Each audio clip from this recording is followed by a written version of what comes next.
So this is a good example of how not to turn around in the snow. As you can see here, I pulled up and I started to turn the wheel too sharp for how much traction that I had, and the car basically just starts slip sliding all over the place. But eventually I learned what I needed to do to get the car to turn around.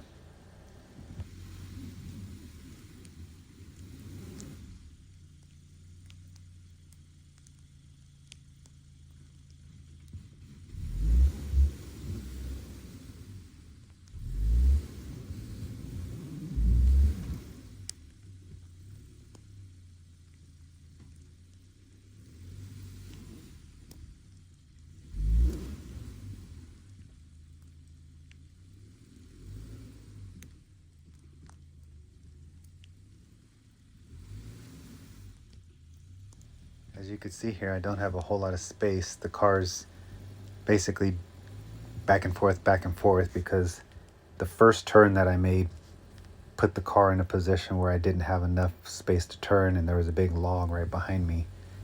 So I had to do what I had to do, but it's not the ideal spot that I was trying to get to.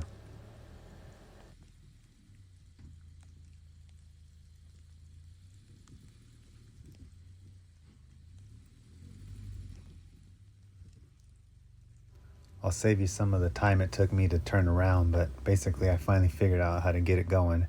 Tried to stop up ahead at a pretty much flat spot, thinking that I could get some momentum to get the rest of the way out. We'll see how that goes.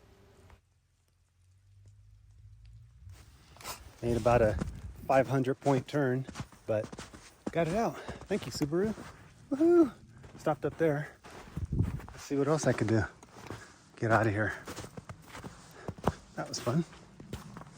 Almost backed into that a couple times, as you can see. Still about to bust my butt. Hard to describe, but this is a flat part, and the car sees a 3-degree incline. So this is that flat spot where I stopped the car.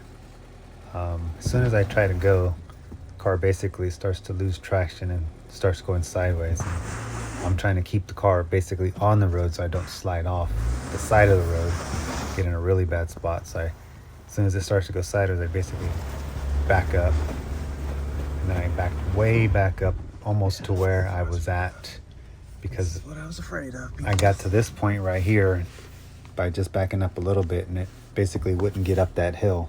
So I basically backed almost as far back as I was initially, where I turned it around, just about all the way back to there. Got as much momentum as I could to try to get past the flat spot and then the uphill steep part to get the rest of the way up the hill.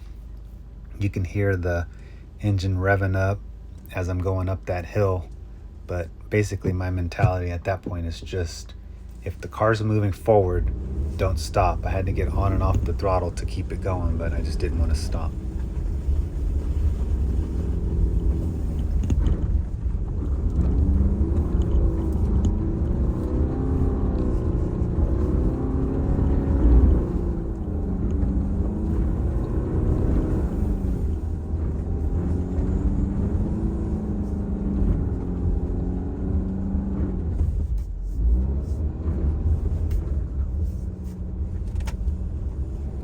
This is the part where I got stuck coming in. If you kind of notice, the road kind of slopes to the right here, so I try to stay as far left, as close to that tree as I could, because I'm real worried about getting stuck again in the same spot. So I tried to stay as far left as I could, and I think I'm home free out of it, but going around this turn wasn't as easy as I thought it was going to be. It's still slipping and sliding around. Here's just a quick look back at the road that I just came up. That's where I stopped after I came around that curve, and that's the tree that I got stuck at on the way up, and that's what I was talking about. The down tree right there is the reason why I had to go to the left around it. Look at that. And then I think I'm done, and there's a tree in the road. The map told me to go out a shorter way because on the way in it was pretty steep and pretty sketchy, so I figured I'd follow the map and get out of there. the way that the map said. Just had to cut this tree down to get out of there. Not a big deal. Luckily the tree wasn't very big, maybe 6-8 inches or so. So I got that out of the way, and I was hoping and praying that I didn't see another tree.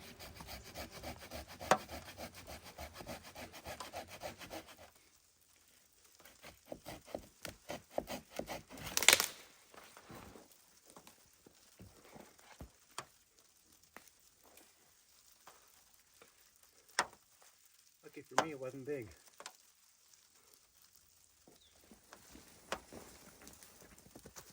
Fun times.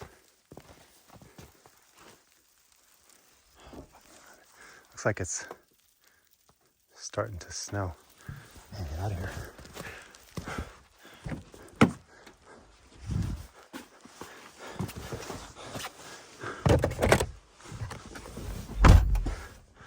Let's go. Hopefully there's another or a bigger one. That'd be bad.